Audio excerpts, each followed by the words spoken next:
this is always a topic this is a higher level topic, right? A lot of people don't want to develop as leaders. They don't want to do the things, but you hear all these things as a leader when you're growing and you're scaling, and whether it's team size or whatever the case may be. But I'm going to really hammer home some key critical things, because the thing is, there were things that I learned over the years as I tried to grow and scale. I was a natural leader, but I realized that at different times my leadership things shifted. I'm going to be very transparent with you guys, and I'm going to give you some really good insight real quick. Change is not a bad thing. People talk about the new, this, that. Of course, there is. But change is a constant. Change is constant. And you either evolve with the change and you grow, or you get cycled out and the new comes in and eats you alive. That's the game, right? So as I was going through that process and I reflected back in, I remember when I started out in business, and I'd see guys 60 years old, and I would realize, I'm like, man, what's the difference between me and them? Like, I'm making the same money as them. Like, how can this be happening? And it scared the death out of me, because I saw people that had all these skills and all these experiences, but yet they were in the way of themselves because they couldn't grow and adapt. Now, keep in mind, I said I had the natural leadership skills. However, the world changed. So the authoritarian style that I came up in, that served me really well, and let me be very candid, it made me a millionaire on multiple fronts, right? I built great teams, and I want you to understand something. I use the word authoritarian leadership style, but I use that in the aspect, I want you to understand, I helped a whole lot of people out. Like, when you come in and you start out in business, I'm talking about taking young men, young women, and teaching them how to dress, teaching them how to communicate, teaching them how to be a professional, teaching them how to close, teaching them how to make money, teaching them what self-esteem is, right? So even though I was an authoritarian, I help people at a level that most people in life never do. Like, very matter of fact. That's why my personality is the way that it is. It's because I know at the end of the day that I help people. I know I make an impact where other people simply cannot. So I'm not willing to compromise me. Now, all that being said, for some of you that came on here, I had to change that, right? And I don't want to say change, because this is the same old Joey. This Joey's never changed.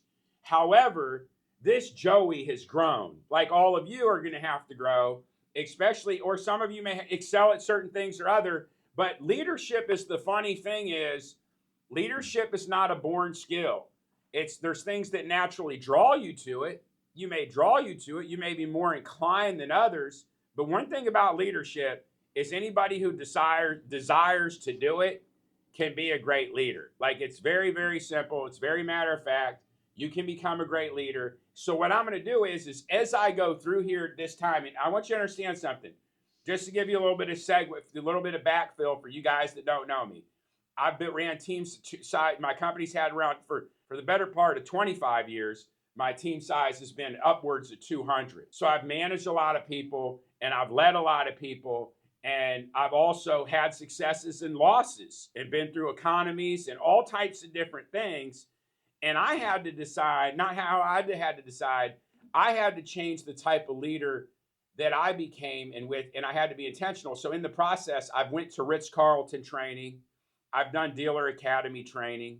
I've done Vistage training. So I'm sharing with you kind of as we get into this, because you can sum it up for a long time, but I've been a student of it. And some of these things I sat on being ineffective for maybe 10 years.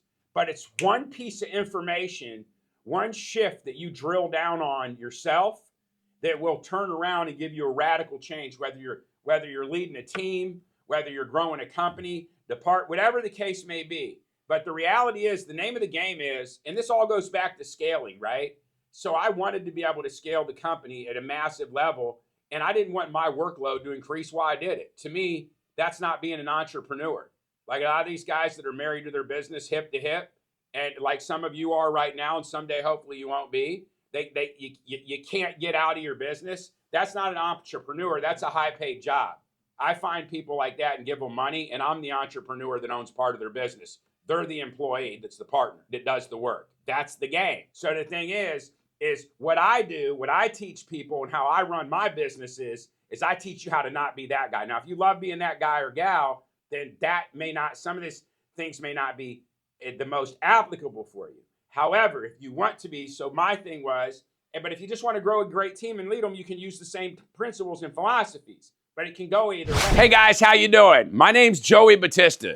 I'm an active 9-figure entrepreneur. Listen, inside this video, I'm going to share with you the tips and tricks, the real life examples that I use growing and scaling companies today. Listen, I'm not an influencer. I'm an entrepreneur with a passion for sharing what I've learned over the last 3 decades, and it's a privilege for me to share it with you here today. So for me, I wanted to be able to grow and scale, so I realized that I had to get other people. The number one skill for me for being an entrepreneur, it wasn't about selling whatever the widget, avatar, whatever the flavor of the week is. Whatever the thing is, it wasn't about that. It was about leadership. It was about how do I get people to help them grow my mission and then serve them at a high enough level to where they stay. So that was really what it was, because I studied all successful entrepreneurs, like the most successful entrepreneurs on earth.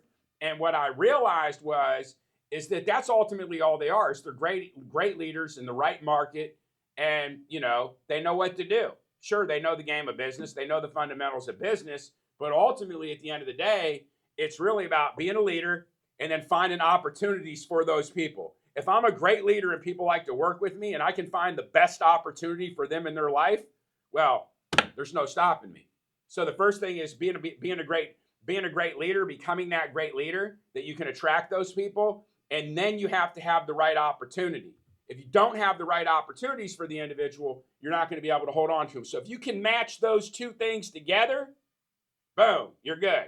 Just so you guys know, like, we actually have a full leadership playbook that we go through and build it out. But I'll be honest with you, it probably takes about, if you have a company, right, depending on how big your company is, it's for a bigger company, but it probably takes you about 40 hours to build it out, to get everything right, to really build out a real full entire leadership playbook, and kind of transfers back and forth with sales. But I want to go ahead in here because leadership is really something you should always be working on. It's not something a small dose, it's a moving target. So we're going to talk about, I'm going to give you some high level stuff, kind of to plant seeds, and then in the coming weeks, months, we'll come in and we'll sprinkle a little bit more on it. This isn't going to be an exhaustive, but it's going to give you some of the fundamentals that you're going to need to know. But most importantly, hey guys, if you found value in this video, share it with somebody in need. Listen, these videos are a series all brought together that can teach you the real life example. So if you liked it, follow the other video. We're going to go in there and talk about it. I want to give you one thing as we segue into this. I want to tell you one of the secrets of great leadership before we go in here. This is the secret. This is the $1 million secret. So I want you guys to write this down. This is no BS fluff answer. This is the secret. Now I want you to listen to the good, the bad, and the ugly, but I'm going to give you the $1 million lesson on leadership. You got to care about the people. That's the secret. You got to care about people. Now let's be real. Do you care about everybody? No, you don't. So when you don't care about somebody, you fire them and you replace them with people you care about. Now I want to share something with you. If you miss that piece, you will never be the best leader that you can be. So the note is, you have to care about people. If for some reason you don't care about them, fire them and hire people that you care about. That's the secret. That's really literally putting gasoline on your leadership. Okay? Does that sound good to everybody? You got it? Care about them, fire them, or hire people. You got it. You got it. See the good, the bad, the ugly, right? There's a little bit of ugly in there, right? So communication. This is one of the biggest things. Great leaders are never misunderstood. I'm going to give you another 20-year thing that it took me to learn 20 years. Now I'm slow, so you guys are going to learn much faster than me. But for me, it took me 20 years to figure this out. This is another thing that I'm going to give you. I'm telling you right now, I implore you, I beg you to listen to me. I beg you, because I know how brutally, it sounds really simple, and everybody says, yeah, they're doing it, but most people are not. So the thing is this, when you talk to a group of people, your team, your sales team, your marketing team, your accounting team, whatever the case may be, and you want to go ahead and you want to increase your level of communication to them, you just ask them, repeat back to me what I just said to you. I mean, I want you to think about how good you actively listen sometimes, yourself personally. I know I'm not always the best active listener. I have to be intentional with it. I care about people, so I make myself stretch to listen sometimes when it's painful and I don't want to hear what they have to say. So the thing is we have to allow people to be humans. And as leaders, if we set the standard when we walk into the room, and people also, they want that peace. Like when they feel seen and heard and they feel that, it's amazing. So I want you to remember that. Great leaders are never misunderstood. Ask them what they heard. Give them the marching orders. The key is have them repeat it back. That is the key. If you can do that, how many of you have ever asked somebody, you're like, I told them. What's wrong with them? They didn't do it. I told them. Yeah, you told them. But telling people is that authoritarian style that's not going to get you the big jump in numbers. I said 2 things so far, and these are of tremendous value. And it's very simple. I've been through all the sophisticated trainings and all this stuff, and it's always, it is what it is. I'm talking about real life going in. First one, care about the people. Second one, point number 2, ask them what they heard. Because you want to make sure people all hear things differently. You want to make sure that you get those marching orders back so that you reduce friction, you increase speed, and you increase engagement. You're like, yeah, man, good job. Yeah, absolutely. That's exactly what I want you to do. Right? Now you know there's no games being played, and you also have some increased accountability because now they can't act later like they misunderstood you. So if you can increase accountability, now your people sitting on the sidelines that demand accountability, because your A players are going to demand accountability or they're not going to work with you. So the other thing, when they see you have that level of accountability, when new people come to your team or into your organization, they're going to respect you and how you communicate as a part of it. And I'm really big on the respect factor because of the level of intensity that I operate at. It's important that I foster personal relationships and high level of trust before I just start going really hard, you know? So the real question is, are you losing opportunities because your team can't execute? You hired good people, you're growing, but every decision still comes through you. It's not a team problem, right? It's a leadership problem. So here's the thing, buy-in, okay? This is another really big one. You have to get really good at buy-in. Well, here's the thing, communication, great leaders are never misunderstood. Ask them what they heard. Now all of a sudden you come in and buy-in becomes really big deal. You know how the easiest way to you have to be able to get them to believe in the mission. Key to that is make it their idea. When you go in there and you have it, it has to be their idea. When people feel seen and heard, when they're able to be a contributor, listen, you know what you're going to do as a leader a lot of times. You can go ahead, you can politic, you can sell, you can influence your agenda. However, I don't really care how we get there as long as we have integrity and we get there and we make money. If we make money, we have integrity and we get there. What I did, one of the big mistakes I made with that was lacking in that authoritarian style leadership that I talked about was I was making it harder on people than what I needed to. Like at the end of the day, if they had the skills that were needed to solve it, I didn't need to micromanage down to the detail. I could create my core processes with my 3 to 5 SOPs, but outside of that, or more importantly, they can create them, because I've never created a core process or an SOP in my life, just to be clear. Never. And I'm proud of that, because that to me represents the type of leader I am and the type of freedom to be entrepreneurial that my teammates have for working with me. You know what I mean? So when you can foster that environment and do that, then it becomes magical. Now you're getting ready to be able to grow and scale a business. I'm not proud of saying I have 30 years doing anything. Sounds like too long to me. But I am proud of the human that I became and the contribution that I made to people. And I'm happy. I'm proud of myself for being able to get out. I think if I looked at, and I'm sharing mine with me because that's my style of how I go ahead and put myself on the slaughtering block or the offering block to go in and to do it. What I do is I challenge myself to grow constantly and to adjust, because I refuse to be that guy that just couldn't do it and get X'd out. My goal is to go till the day I die and to be innovative until that point. So I want to share that with you guys because whatever it is that you desire now, you'll pursue. The race car, most CEOs are trying to win the race while changing their own tires, right? This is the biggest one. I'll tell you right now, like I just feel like right now I'm in a zone state to where I'm just being like high level of trust, lots of love, and very brutally honest with people. I see it's very cyclical in the fact that how people that have the problems, we become very good at manifesting them and selling everybody and justifying. We're always too busy to fix our weaknesses as a leader. We got too much going on, too many things. But no, but you're the driver, the pit crew, the mechanic, and the strategist all in one.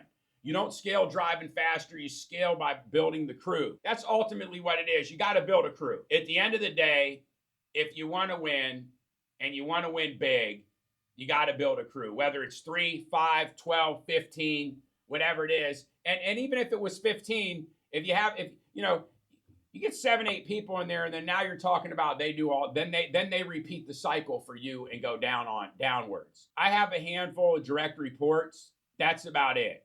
My whole life is lived through them.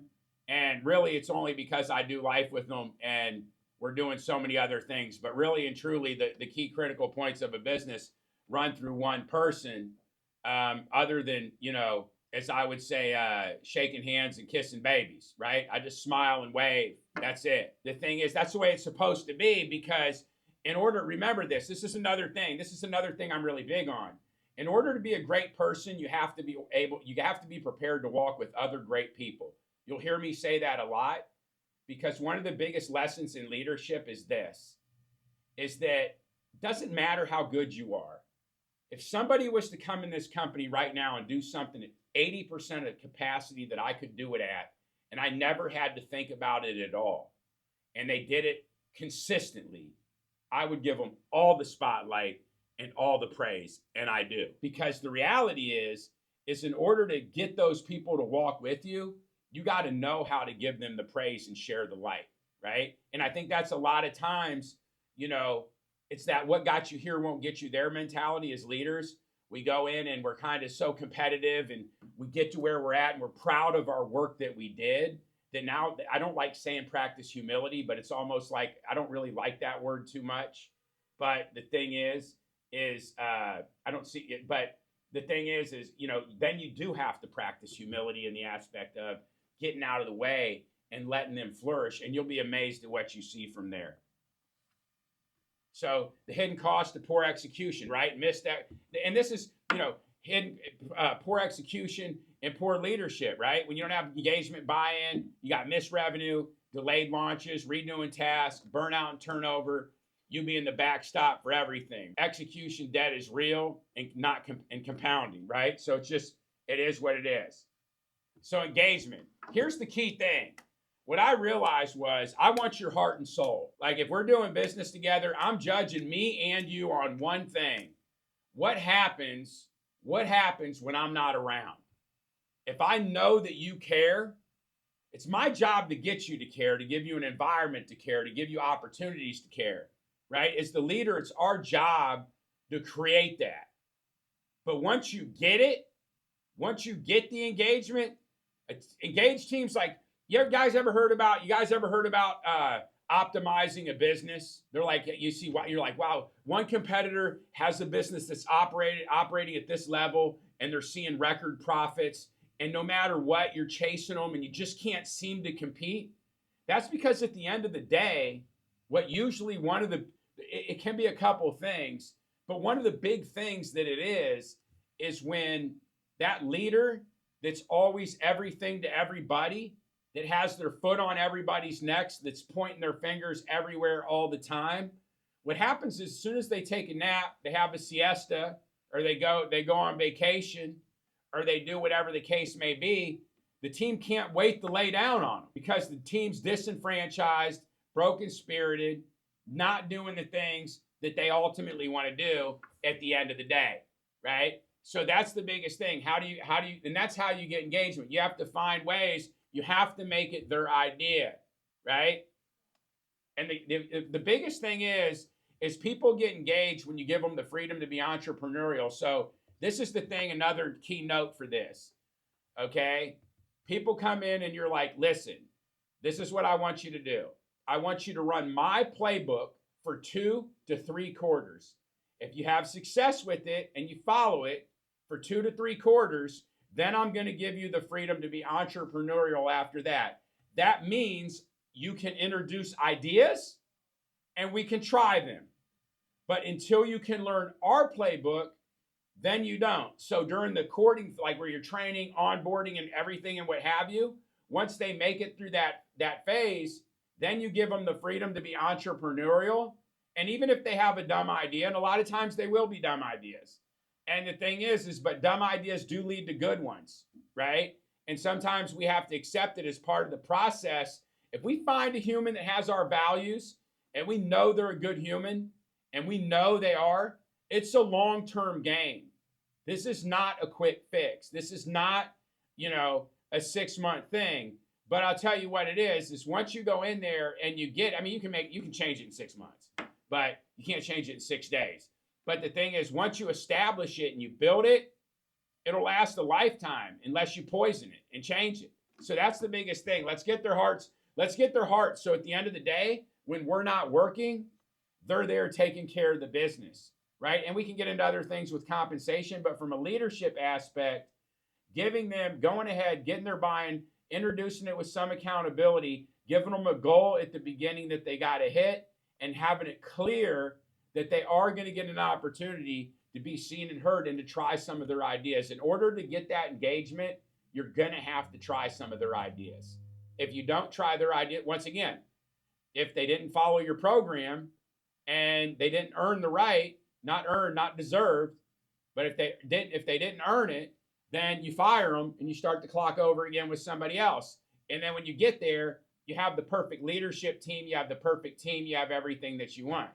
And I know it gets very hard. And I always say fire. Listen, we don't get no points for firing anybody. But listen, when you just want to run a business, it's one thing.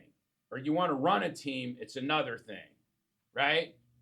But when you want to optimize them, it's another, right? It's totally different. When you want a peak performance team, right? It's a different ball game. It's not a problem, it's a system problems, right? Even great leaders, we talked about that. They underperform without clear goals, defined goals, documented expectations, feedback loops, right? Do you have my thing would be this. You want to go ahead and be a great leader? When people come in, they like communications. Do you have your first 30 days of onboarding training documented? And that's a whole entire thing. Actually, we're going to make that for a topic to do it, because if I go down it right now, it'll be a rabbit hole. You can make a note of that. But the thing is, a lot of you are thinking you don't have a 30-day onboarding thing because you don't have a big enough company or enough stuff going on. But I'm here to tell you, you're wrong. But I'll show you how to do it. I'll show you how to do it. So high performers require structure, not just talent. The 3 things, high performance teams have is clarity, consistency, and control without control. The most control you'll ever have and the biggest impact you'll have with your teams are letting go. It's like one of my philosophies is portray weakness to gain strength. It's one of the principles I've practiced throughout my life. I've always come into every room. I'll come in, even though people know who it is, I'll portray myself in a way to where they think that I'm weak so that I can gain strength. Right? It's the same philosophy. And I'll tell them I'm going to do it, and people's egos won't even allow them to stop. They'll still fall prey to it. It's a very good tactic. But the thing is control by letting go, right? It takes a really bad individual to be able to control with letting go. Because ultimately, at the end of the day, you're trusting that you've done everything right, and you ultimately, at the end of the day, still can do it. Hey guys, if you found value in the video today and you'd like to see more of them, like, subscribe, or share now.